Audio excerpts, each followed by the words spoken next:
Welcome everyone back to another episode of the Box Mining live stream. Here we're broadcasting live right now from Hong Kong. It's bright and early, 11 a.m. here in the morning. I know the time is different everywhere around the world, but it's a great time to be online today because there's a lot happening on the news. I'm actually back from 1 week of just no crypto. Just took a little break. No crypto. It's been doing crypto for like live streams every week for 2 weeks. I just said, you know what? Time to take a break off. And it's been amazing. Just kind of looking back at what's happening in the cryptocurrency scene, not panicking. Because like I feel like what happened was, when you take a step back and look, you can see who's really clinging on, who's building on their foundations, who's doing super well, and the people who are trying frantically to save whatever they are doing. And there's a big difference because the people who stand strong, the people who continue to build, and people who are set to deliver, those are the people who are going to do well in this space. That's just quite frankly the case, right? And that was a big opportunity for me to just kind of observe what was happening and also just take a little bit of time off crypto, which is great. So yeah, guys, welcome. We have Llama here. It says, yay, we are back. Thank you, Llama. Welcome to the channel. We got Zaza. Zaza says, we got this, guys. And then we got UGG just made a donation. UGG says, good to see you, Mike. What do you think about 1inch? It's great. I use it a lot. Been using it a lot to do trades, just because you can spread the trade out over multiple exchanges. And also there's limit orders on 1inch, which is just super, super valuable. It just gets you to either buy or sell at the target price that you want. In fact, there's a recent video on that. So if you guys want to check that out, it is there. We got Llama, we got Daniel, we got Denz, say hi. Hey, everyone. By the way, guys, coming in, big welcome back. Also, if you guys can do me a big favor as well, smash up that like button down below. It really does help this channel. It helps the stream. And also click subscribe and the live stream icon. We have the stream times up for everyone as well. So if we do kind of weekly streams, we're going to resume that. And the next stream will be on Friday. So we'll be skipping out the Wednesday stream this week. I'm just going to slowly ease back into motion as the market is kind of staying there. So, I'm taking a still minor break whilst we're at it too. So we're slowly easing back. The next one will be on Friday. Today, we also have our best friend, our super cool friend, awesome friend, Nathan. Let's pop Nathan back in. Hey, Nate, how's it going, Nate? Hey guys, what's up, Box Mining community? It's good to be back. It feels like we were running those live streams like every like twice a week, 3 times a week, and then now it's like the whole week was dead. I was like, what do I do? It's amazing, right? It's amazing. It's an amazing feeling because I was like, I finally got my guitar back. I was like, let me try to play guitar for a week. Oh, yeah, nice, dude. Doing all those things that I haven't done for a while. We got model Nate Hart says Michael Hyun. Michael has a big crush on you, Nate. And we got Walsh says, yo, Nate, what is up, Nate? So what have you been up to, Nate? Dude, remember, so last we talked, I was trying to rush back here to LA so I could get in. And I got in. And nice. Yeah. Perfect timing, huh? Perfect. You're holding the market down. You're like, yo, I need to get that 34K Bitcoin, right? So that was last week. So you managed to get it? Yeah, I got it. I got 32, 34, 36. Nice. Yeah. So you DCA'd back in. That's amazing. Right before today's pump, pretty much. That's amazing, man. That's so you were the culprit. You were like, yep. I wish, bro. maybe. Hey, maybe. I got a big one right here. So. Yeah. So we got whoa, really? What? Yes, Let's see that closer. I have this one. Oh wow, you got some Bitcoin swag, Ethereum swag. Oh, legit. That's nice. That's on my bed. That's right nice, man. So you gotta dream. You gotta hug it to sleep, right? You'll be like, that's Bitcoin and ETH. Or use it to wipe my tears away. Yeah, just like crying because of the market. That's a lot of tears. You gotta So you're ready, Nate. You're ready. You're ready for those big tears. Yeah, I've been crying. Nice.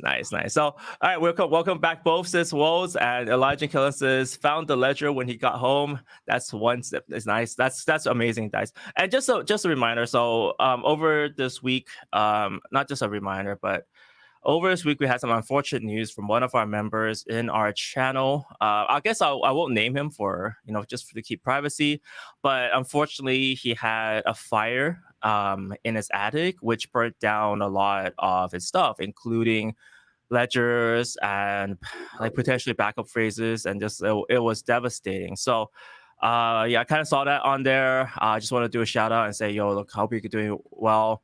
And I guess it's also a reminder for everyone, like just make sure your ledgers or treasures, your backup keys are safe. There are fireproof safes out there that you can buy. And that was like the first thing I did. I saw that message. I was like, okay, sure. Let me lock everything up in a fireproof safe and make sure everything's like, fully backed up, because it's one of the worst things that can happen to anyone, because like you just lose all your crypto, right? So whether it's a ledger, trezor, whatever you have, make sure you have a good backup. Sometimes people keep 2 ledgers for a backup, or you can use backup those keys and make sure you either use the paper variant, or if you're really hardcore, use the metal variant, which that could work pretty well. But yeah, just make sure your keys are fireproof, because otherwise that is a brutal. We got Rob coming in. Dude, Rob, it's like 6 a.m. for you, man. Welcome back in. Rob is here. Ooh. Rob is Bear? up, man. Rob the bear. I wonder if he's still bearish and bullish. But anyways, lots to go on today, guys. So let's get started. So let's do the countdown to get started. Make sure you guys smash up the likes. Make sure you guys type comments, ask questions away. We're just going to do a very casual live stream. We've got a lot of news prepared for you guys as well. So we're dividing news between me and Nate. And then, yeah, we'll talk about the markets. We'll talk about kind of what my kind of strategy is. That's what I've been, doing for the past week. I'll talk about a little bit about my personal strategy, what my I'm thinking, and everything else. So let's get started. Let's go.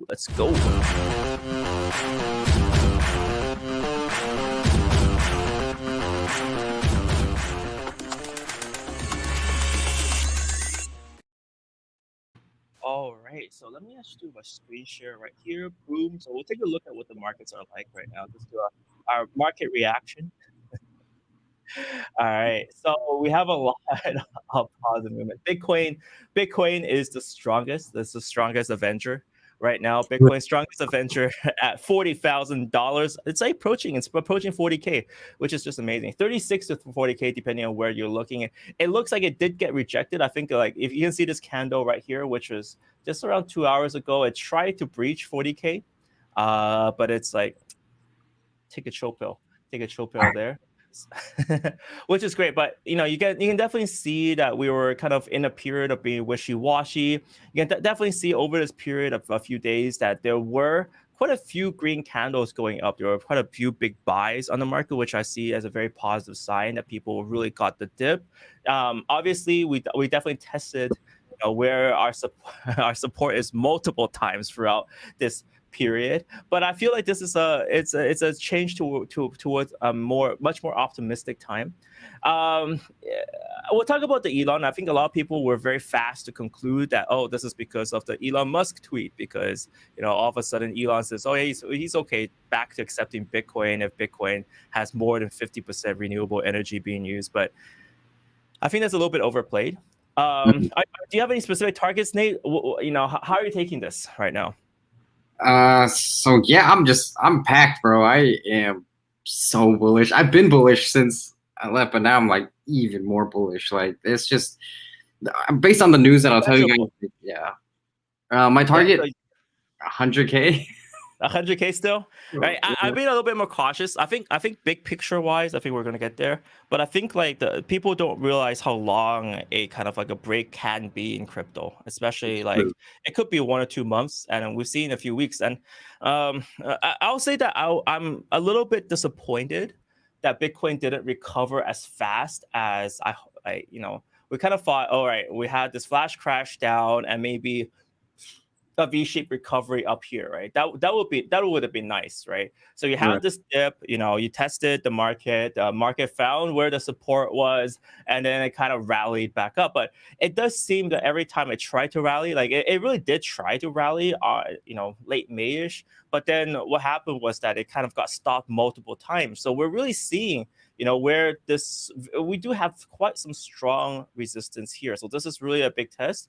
I'm a little bit cautious though. So the way that I see it is that we reached 40K all the way in May 26th. We tried again. We tried again. We tried to test it like almost 4 times here in this period of time. So I expect to test it 1 or more times before we break out into this region again. But my personal expectations, not financial advice, of course, but my personal expectations is it could retest 1 or 2 times, and then it's going to shoot up for around 50K again. So I think that's kind of the pressure that's your ultra bullish mentality. So that could be the case. I definitely see that we tested, we tested where the support was multiple times as well. So it's a case where, if it could be the case that we can have 1 more test. All right, that could be a possibility. I'm not gonna, don't hold me to that, but we could go to 31K again, try to retest that. Yeah, and then we'll see how that goes. But you definitely see that on the news out was something that I'm quite aware of, where you definitely see that there's both a lot of bullish mentality, and we'll kind of divide that today. We see a lot of bullishness, but also we have some bear porn as well, right? Where it's like some people were like, oh yeah, it's like we got alleged occurrences. I swear, like every day last week I saw stuff declaring 19K crashing now, and it's happening, right? It's like fear porn on the news, but it's like, this is like, oh man, it's gonna crash to like 19K, it's gonna crash to 10K, like all this kind of fear on the markets too. So I feel like, media is like kind of trying to push us to both these extremes. And kind of during my break, I was just like rolling my eyes, like I know you gotta do what you gotta do, but at least provide me with some information, right? Yeah. So all right. So that's kind of what's happening on Bitcoin. Let's take a quick look at Ethereum. Ethereum's not too much action. So yet again, it's a situation I feel like it might be a case that Bitcoin needs to dominate a little bit whilst before Ethereum moves, but we have Ethereum 2,500. We have lots of positive growth today. I feel like the Asian bulls are back. A lot of people are asking, what are the Asians feeling? The Asians are bullish today for once. For once, they did not dump. Right, for once, and I feel like that's great. So what we'll do is we did a quick market coverage. We'll cover the news, and then we'll kind of discuss the market again towards the end. Just kind of do a group session on that. So Nate, do you want to? We divided the news. Do you want to start first, or do you want me to start first? Rock, paper, scissors. Sure. Yeah, we can each like take one or take a few. I split it into like 2 sections, so we'll do rock, paper, scissors on 3, right? All right. Okay. 1, 2, 3. All right, one more again. Oh, all right. Let me get the camera right. All right. So 1, 2, 3. What? Okay. So next one has to be. Okay. Cool. Next one has to be. Okay. 1, 2, 3. You're copying me. I swear. I'm not. I swear. All right. I swear. Okay. One last time. 1, 2, 3.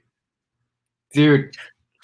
What is this? Why isn't it working? Okay. All right. 1, 2, 3. All right, I'm gonna open my eyes now. All right. Okay, you won. You start, bro. Oh, wait, no, what? I start. Okay. Cool. I start. I'll start on my side. All right, that was the most ridiculous rock, paper, scissors for a while. Took way too long. I had to close my eyes, man. I was like, that's it. All right. Let's get ready. Let me get my stuff started. So, can I take the Elon one? I'll take the Elon one. Mr. Elon Musk and his shenanigans. All right. Okay, we got. Did I even click that? Nope, apparently not. Just give me 1 second, dude. Sorry for the lack of organization today. It's first day back. All right. So Elon says Tesla will accept Bitcoin once again, once miners use 50% clean energy. So he's like, let's see, on a tweet, he's like a Sunday tweet. I think he's sitting in his toilet. He's like thinking, okay, when should I when should I accept Bitcoin? What's the objective? You know, he needs to create a narrative and a story, right?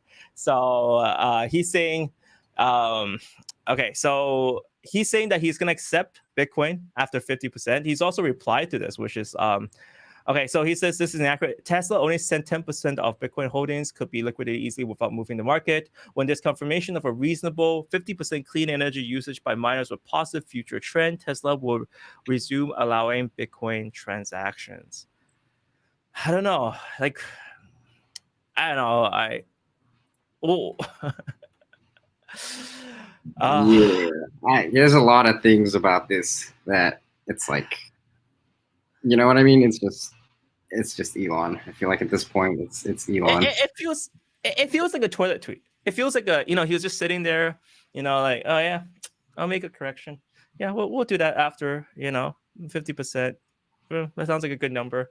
It's so sporadic. Obviously, I think he should really have addressed some of the comments that were also being said about Bitcoin mining, which is that Bitcoin mining is actually a lot more green than most people think because it uses low priority energy, which is, I think, one of the bigger issues here. That I think that he's obviously he understands energy. I think he's making the right push. Eventually, he might say that maybe Tesla is going to accept energy once they use Tesla solar panels. I mean, there might be a motivation behind here too, obviously, because he owns green energy.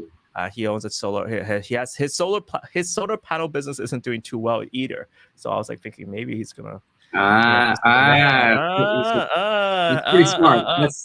That's high IQ move right there. That's a high IQ play, right? Maybe he's gonna push up Tesla's green energy, because his solar panel business, I think he sold it to.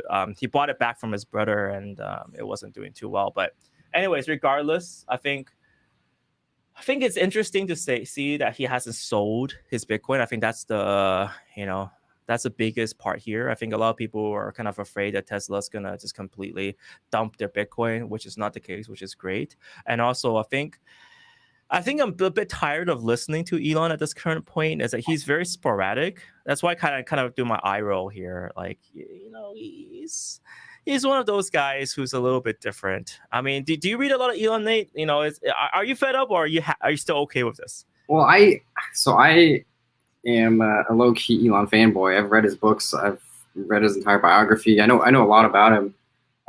But I really admired him for everything he did until he journeyed into crypto, because he's killing it at making rockets, dude. He's gonna get us, he's killing it at like literally all these industries, and he's bringing them all together. Like just really smart guy, like Neuralink, like drilling tunnels under the ground. Like that stuff is borderline genius, really. Like one of the smartest dudes. But when he starts spouting off about crypto and tries to become an expert at that, there's just other experts in the space. I've said. Well, I think he wasn't trying to become an expert. He's just a full-time troll. Like, he's an expert troll. I think that would be the correct take on this, right? Because everything he does, he's there to just make fun of something, inflate his ego. I mean, he was pumping cum rockets for once, right? Like, yeah, that's right. Canada, USA, Mexico. All right, cum rockets to the.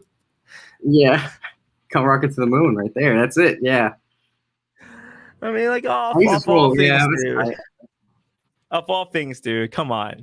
But I mean, like, what do you expect now? Like, I mean, the other thing is, like, I kind of remember John McAfee back in 2017. He's almost that level where John McAfee was also trolling hard, pumping his bags, and obviously people. Every time he tweeted, grabbed out popcorn, and I almost have the same reaction now when Elon tweets, I'm gonna just grab some popcorn. I'm gonna watch. It's not as kind of like as fiery as John McAfee. I think John does it a little bit better.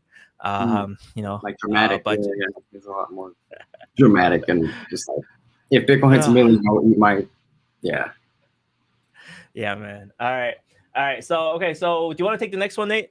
Sure. So yeah. All right, let's get you to share a screen. All right, boom, Nate's screen. Okay, cool. So this is one of the biggest news. I'm sure you guys have heard about it. It's a few days ago. El Salvador passes the law to make Bitcoin legal tender. So yeah, dude, the president, he was on a Twitter Spaces and he was talking about Bitcoin and what he's gonna do for it, and they legalized it. I mean, I have a few friends. Our director for Cryptonauts is actually from El Salvador, and he's like my neighbor, he's a producer. They're all from El Salvador, and it's like really big news for them. But at the same time, on the other side of the coin, there's others that are criticizing, saying that he's just taking advantage of the situation. So this is something. Well, Yeah, I want to hear your. I think that's always good. I mean, oh, do you want to just leave it up there, Nate? Oh yeah, Let's I'll leave leave it it. up here. Yeah, Leave it up there, Nate. Yeah, leave it up there. Let's see. So I think it's one of those situations where, we kind of spotted this, right? For developing countries, it's actually very powerful to have Bitcoin, so long as people use it. I mean, we've seen a few optimistic plays here. I still remember when Venezuela tried to issue their own currency. It's like kind of at that time in 2017, like, we saw something similar, but they didn't adopt Bitcoin. I think that's the key here, is that it's pushing Bitcoin here. So I think this is something that's much better and much well regarded, where, they're not trying to issue the new currency. They're not saying, oh yeah, we got our own CBDC, we got to push. No, they're saying, yeah, let's take a good look at Bitcoin. And I think this is something that, we would have dreamed of in 2012, where nations would be saying, yeah, take it as currency. And I think this is a complete opposite approach to what China is doing. Like, China on the other side is saying, you know what, Bitcoin is not legal tender. The only legal tender is the renminbi. That's the national currency of China. And you'll be, put into jail if you try to use Bitcoin to accept Bitcoin payments. Right. So like you go into China, and you're literally outside the banks, right? The banks, they have billboards saying that, the only legal tender currency is the renminbi. Like, if they're that level of paranoid, where they have to stick a notice on every single bank and say, yo, guess what? You know what the legal tender currency is? Yeah, that. So I think this is a very good sign. I think this was pretty much the biggest news that came out in the last week, right? Where he introduced the Bitcoin law, and I feel like let's see how it goes. I mean, obviously it'll take a while to get the adoption forward, but I think that's great. Let me throw something else as well, where you also can use your Bitcoin. So this is from Jack Dorsey. Let me just throw that out as well. Oh, this one right here. You got this one, yes. So, oh yeah, this is your one, right? Okay, so yeah, you talk about it, and I just want to chime in on this as well. Oh yeah, no, it's super quick. So Jack Dorsey said in a tweet that they're gonna plan to build Lightning Network into Blue Sky or Twitter. He's always been a huge advocate for Lightning. I've seen a lot of his other tweets, and I also think Lightning it could help. I think it could help just for microtransactions and stuff. And what I really want to talk about is, I'll let you talk about this first, is I want to talk about Taproot. Right. You talk about Taproot. Taproot. Yeah, let's go for it. So I can let you take this one. Yeah, Taproot is. You want me to take it, or all right? Well, okay. So a few things here, right? So whilst you're on this, so why this is important is because Lightning is regarded as one of the ways to scale Bitcoin, right? And I think this is where, if you want to have everyone use Bitcoin, well, eventually it gets congested a lot. This time we didn't see it as much. We saw Ethereum get a lot more congested than Bitcoin. So there were times when if you want to send an Ethereum transaction, regardless of the amount that you send, it's going to be $20-$30, right? But that's because of the amount of congestion now. But now, obviously, you can see that on both Bitcoin and Ethereum, you barely have any type of congestion. So I love looking at Transaction Street, because it gives you a visual indicator of how crazy it is, right? So, okay, so these are the cheapos, right? These are cheapos looking for 5-6 Gwei. But I remember the times when the Gwei prices were up to 100, 150, and it was the median transfer was 10 times, right? So it was like actually a lot more than that. So I remember just like literally paying $150 for a Uniswap transaction at that point, right? So on this side as well, Bitcoin is 1 Satoshi per byte, which is the lowest I've seen it, right? It's empty. It's empty. Yeah, at this time, it's not expensive, but eventually, if you move to Lightning Network, it's going to cost you like fractions of a penny, right? Not just a penny, like fractions of a penny.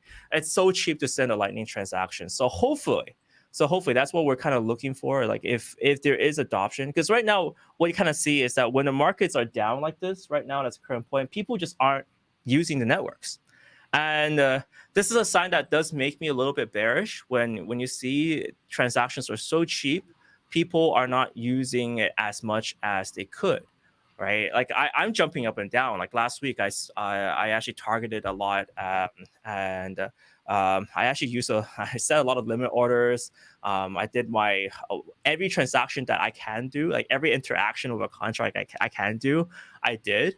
That's because it's cheap, right? And just making good use of this. But I feel like right now, with transactions being this cheap and with so few people using it, this is slightly alarming, I would say. And it really goes to show how kind of how what is it? How situational Bitcoin is right now. Like the markets, if it's bullish, everyone just wants to flock off. If people back down a bit, everyone backs off. It's very herd mentality, which is kind of the biggest issue I have right now with crypto. So, anyways, but yeah. So for now, Jack Dorsey says eventually, if you go for a tweet on Twitter, I mean, there's already a lot of plugins, I would say, that you can try to tip people, or there's a Blade plugin, but having native support, that will be cool. That would be awesome to have on Twitter. If Jack Dorsey does that, if Twitter integrates Lightning payments and it's just super fast and convenient, I think that would be super cool. So anyways, all right. So do you want to talk about Taproot, the next one? Sure. Yeah. Throw your screen up. All right. Okay, cool. So yeah, Bitcoin miners lock in the privacy-focused Taproot upgrade. So on Saturday, they finally voted, and the miners, they have to get 90% of the mine blocks to kind of say that, yes, we will upgrade. And they finally said yes. In November, it will go live. And it's been a few years. I think the last upgrade was Segregated Witness right here in 2017. So it's 2021, and they're finally going to do this Taproot upgrade. And what Taproot is the best way I can explain it is through this article here. It's based on how Bitcoin runs. So right now it's running through scripts, and it uses something called Merkle trees. Essentially, it uses these Schnorr signatures, which kind of lets you, in a way, like hide the transactions. So let's say I was going to send Michael some Bitcoin, and this is my public key, and I don't want people to know what I'm doing, or there's like a smart contract I want to say, like, okay, so let's say we have a multi-sig, and if we both sign the contract, then we can send money to Angela or whatever it is. And so there's some sort of circumstances that will be met based on this script or smart contract that we have. And essentially, the problem that exists now is that anyone can kind of see what you're doing, regardless of whether this condition is met or not met. All the conditions are shown, so everyone can see, like, okay, well, if you didn't sign it, this is why, and this is the problem. And so essentially what Taproot does, it upgrades on the Schnorr signatures, which Schnorr is saying that you can do 2 times your public key. So 2 public keys, you multiply them together, and this is your multiplied public key, and you have a multiplied private key or whatever it is, and it still works. It's still like linearly available, like a 2x by 2x or something like that. And so essentially they're using that technology to kind of mix in the complex transactions with the simple ones, and so that it'll be private. So people won't be able to see that we both signed a transaction together to send this off, and we won't see the other conditions. And so that's, from my understanding, that's pretty exciting. That's good.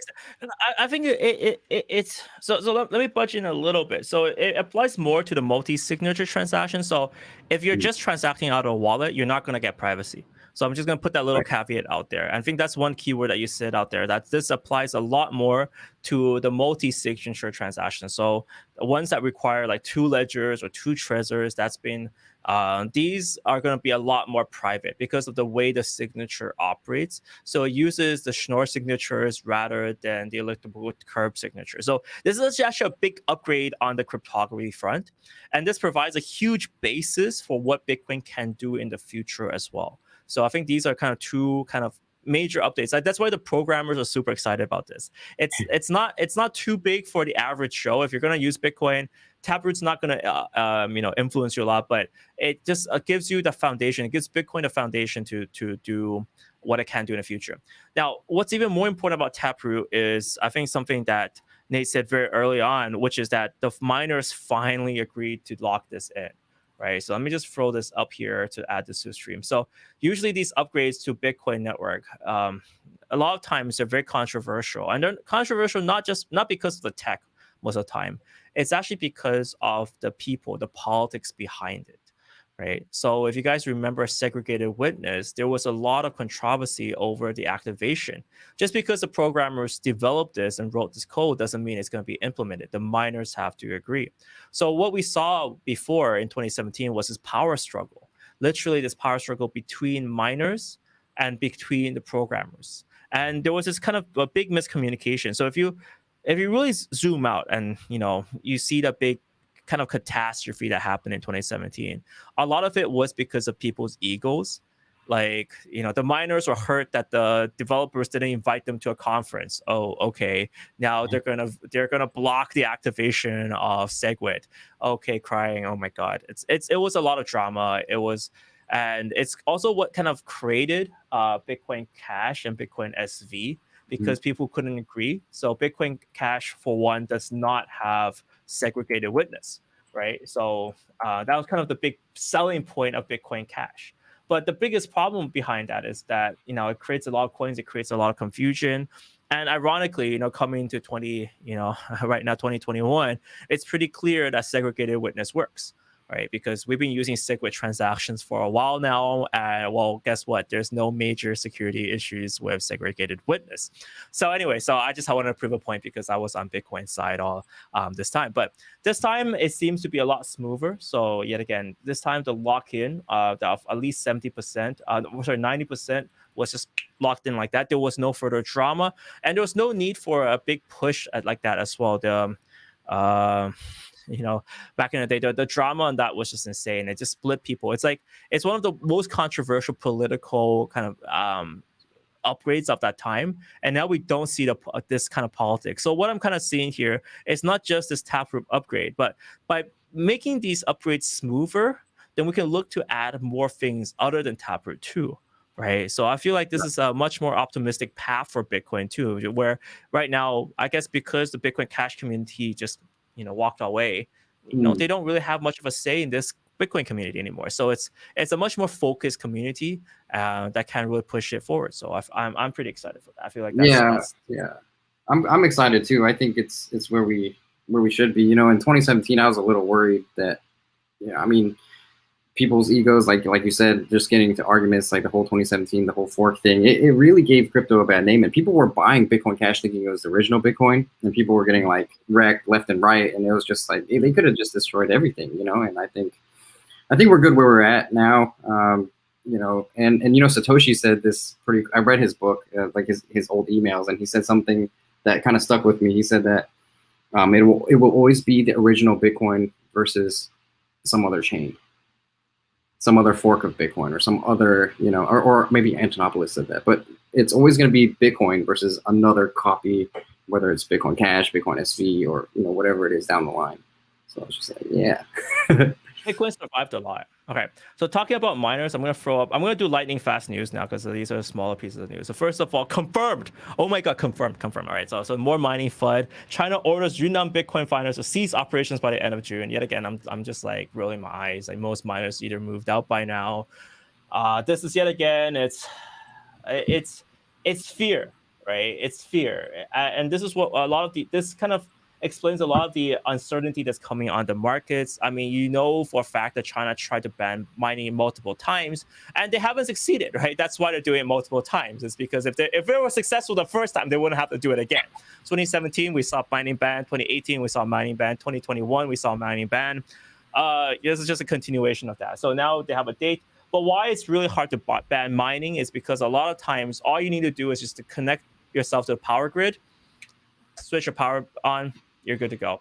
Now, that being said, of course, this year, what a lot of miners are doing is they're moving out just to be safe. So this is why we see, we see these posts again and again. I'm kind of ignoring it, but I just want to address it here just in case everyone thinks this is real or something like that. It's like a lot of this has been mitigated. Bitcoin's not going to crash or die or whatever not.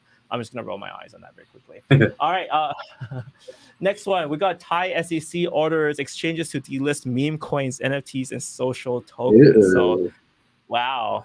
That's so Pisscoin, Cum Rocket, Dogecoin. Apparently the Thai government's like, I don't know, man.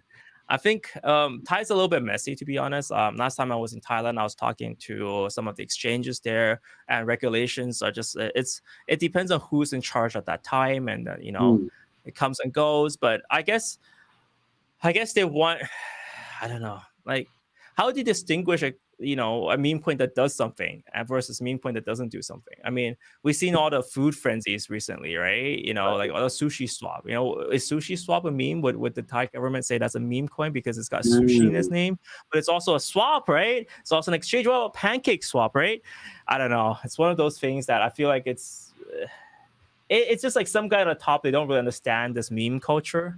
I don't know. All right. Okay. So we got El Salvador out of the way. We got this. This is quite big. I'll take this one because, this is quite. Well, what do I say? This is actually quite important for China. So Gainswap is a big rug pull apparently. So it had millions of dollars. It passed one of the China was pushing this pretty big. So they got into a DeFi wallet. It was running on the Huobi HECO blockchain, but unfortunately it rug pulled, and a lot of Chinese people got pissed and got caught in this, right? So this is the thing with rug pulls. When rug pulls happen, right, people who fall for it, they go straight to the government, right? They lost money, they go straight to the government and say, you know what, I'm gonna burn myself if you don't do anything about it. It's your responsibility to do something about it, right? And this happens a lot in China. Like they have this public show, like they're gonna self-mutilate themselves if something happens. And obviously that gets on the news, and that's always bad, right? You never want people burning themselves on the news or something like that. So the government then steps in and say, yo, look, like I'm gonna arrest everyone involved. I'm gonna have heavy crackdown. And this is probably one of the reasons why China's cracking very hard on this crypto space, is because Chinese guys, like the ICO space never really stopped there, and there was just a endless amount of scams, etc. So it is the bad actors that really make a stinker out of this place. I hope you guys weren't caught up in that. But yeah, it sucks. So we'll have to see. Let's make a few things certain. Let's make a few things certain first. So China's not out of the crypto game. So a lot of people make this misunderstanding, and then news like this come up, and people are like, why are Chinese still here?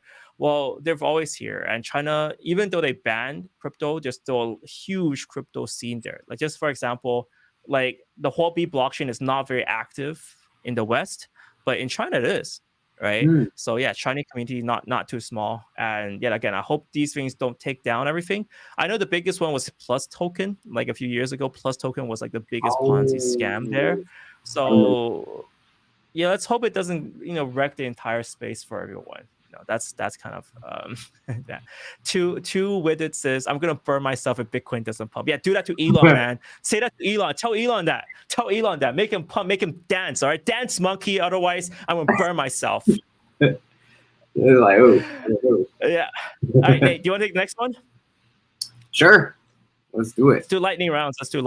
Yeah, we'll make it quick. I'll make it super quick. Yep. All right, let me throw you up here. All right, boom, add to stream. All right. Here's the next one. So an NFT of the photo that inspired Dogecoin just sold for $4 million.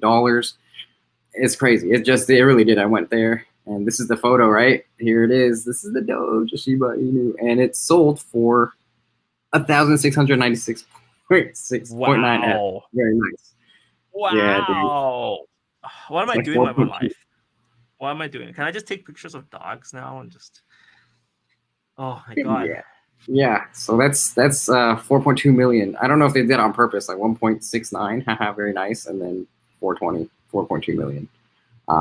Yeah, so that's the Doge. Next thing I have is that the Canadian Bitcoin ETF adds to its holdings despite the market correction. But this is what it was. Remember, I was saying that the institutions are buying. Look at this, nearly 2,000 Bitcoin since May 15th.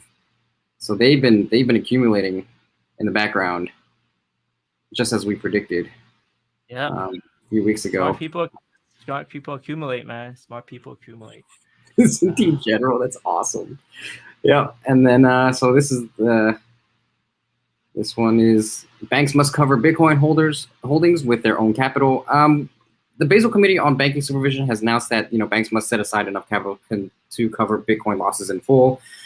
I don't think this is a problem. I think if you're going to be doing something so regulated and giving access to so many regular human people like outside of the crypto industry, that you have to have them covered. That's the only way that people are going to be, I guess, that my parents or like my cousins and my family are going to be like have the confidence to invest in it. You know what I mean? And I think there's nothing wrong with that. But yeah, what do you think about it? I think it's good. It's a movement in the right direction. I think like it's allowing Bitcoin to be accessible by the mainstream, right? There's going to be regulation. I think it's going to happen.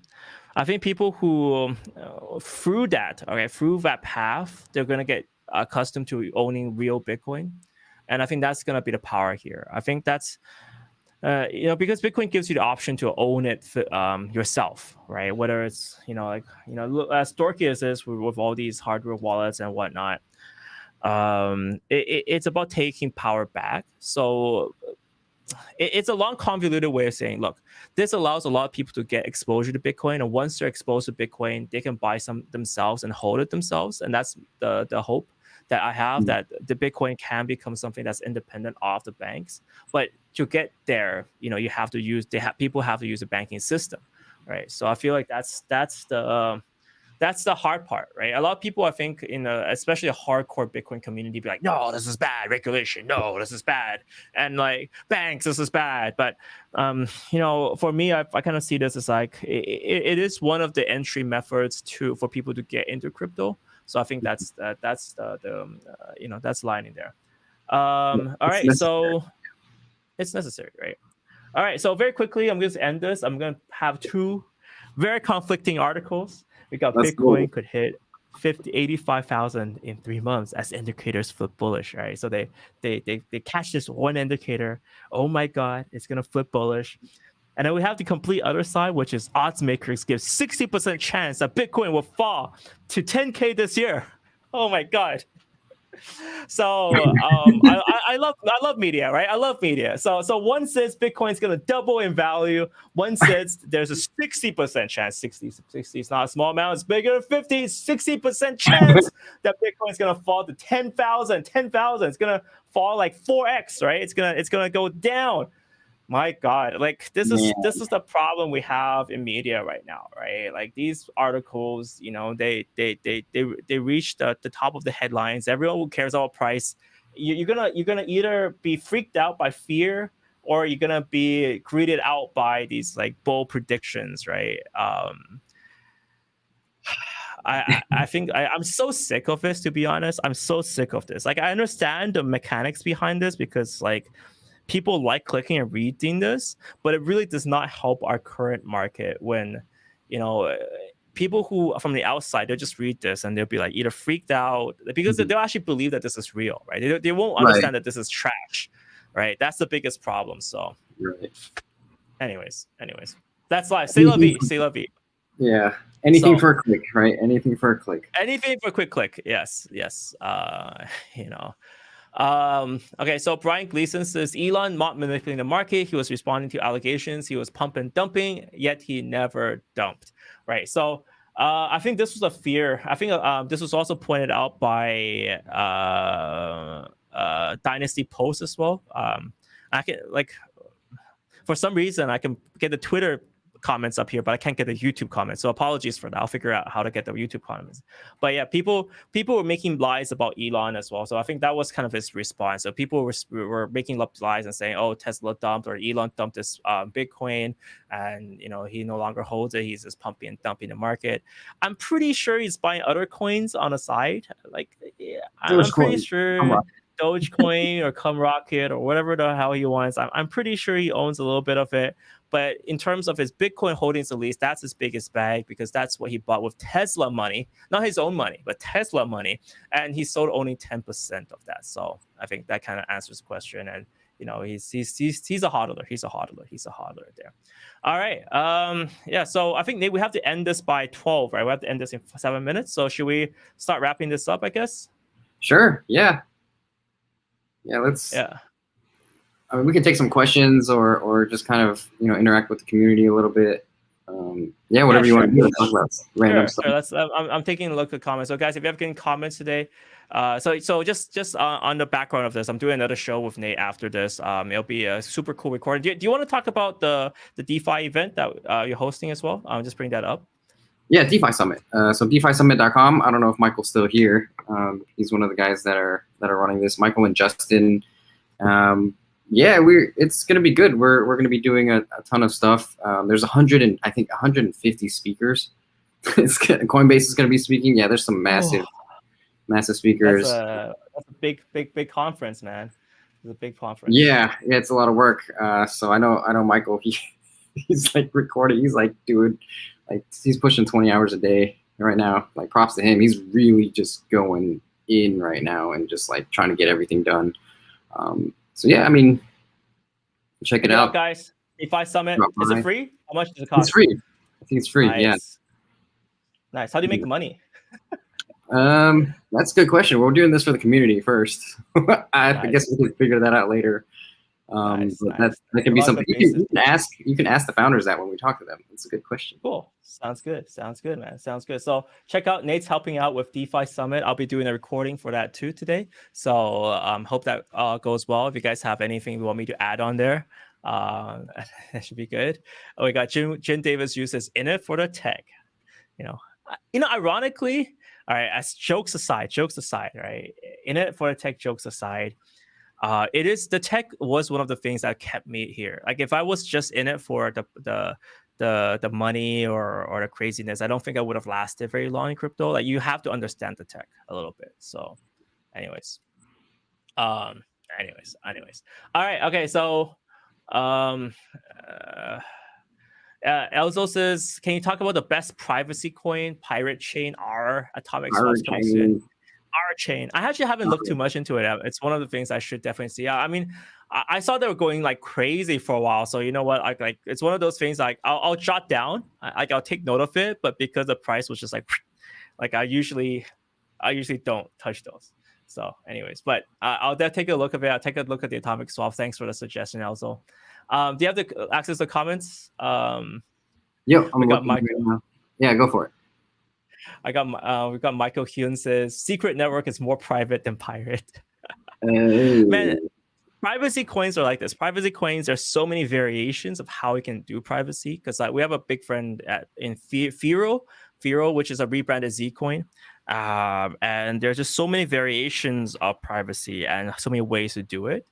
Have you heard of this stupid joke that he explains it with? No, tell us. All right. So with privacy coins, right? With privacy coins, the way to regard it is like, when you do a transaction, you fart. All right. So every time you do a transaction, you make this big stinker, and it stinks up the place. And that's what you don't want, right? You don't want the government tracking that, saying, "Oh yeah, you're the one who made that stinker," right? So privacy coins are ways to hide the stench, and there's ways to do it. So the analogy he gave is like you're going to a lift, and if you fart, everyone knows it's you. That's kind of like Bitcoin, right? Like you go in a lift, you make a big stinker, everyone smells it. Very likely they'll know it's you, especially if you let it rip. Right. The other one is and the analogy is for Monero. Monero does a lot of kind of like it does almost like fake transactions. That's the easiest way to explain it. So the analogy here was like if you need to fart, you grab everyone else that wants to fart at the same time into that lift. You all let it rip. You don't know, like you have deniability as to whose fart is whose. All right. That's like seared into my head now. Every time I eat beans or anything, I'm just gonna look around and make sure I got privacy enabled. Yeah. His analogy with Firo, the one that he's working on, is like they have a ability to make farts vanish, but it has to reappear at some other time because you can't eliminate farts, right? That's the biggest problem. You can't eliminate the fart. So with Firo, what they were doing is if someone farts, they can just snap it out of existence. And then maybe 4 hours later, they snap it back into the existence when you're out of the lift, right? So you don't know who dealt it. So they blow it away, like they just like blow it away to a corner somewhere. Just like push it's so there's a lot of mechanisms. I think the fart joke kind of works. Like there's different approaches. I mean, is it better to let everyone let rip at the same time, or is it better to make it vanish and then reappear? And then there's pros and cons to each, right? Yeah, it's like that can also kind of explain how Tornado works. If you're on ETH and you're using like the Tornado mixer or Typhoon mixer or whatnot, what they do is you put it in, like put like 0.1 ETH or 0.5 ETH in, and then you make it reappear at some other time, right? So it's literally like kind of delaying that fart. But anyways, it's kind of like. It's kind of how it works. It's kind of how privacy works. There's no perfect solution. There's talk about the secret network. That's pretty cool. It's getting a lot of traction right now. And we also have like there's tons of privacy, and it's going to become one of the biggest issues. But yeah, I'm glad that our community loves this. So anyways, fart mixer says Shabby and Saigon. All right, and we've got the silent Llama says silent assassins everywhere. Assassins everywhere. That's kind of like a little bit transactions. All right. I think that's the timer to head off. So, guys, thank you guys so much for watching today's broadcast. We'll see you guys on Friday next week, and we'll bring you some more analysis. We're gonna bring some more insights, and we're just gonna chat and chill. Obviously, today was a little bit more kind of like laid back, and we're gonna ramp it up towards the end of the week. So guys, thank you guys so much for watching. Hope you guys can smash the likes. And yeah, we'll see you guys soon. See you all later, guys. Cheers. Thanks a lot, guys. Peace. Yeah, talk to you soon.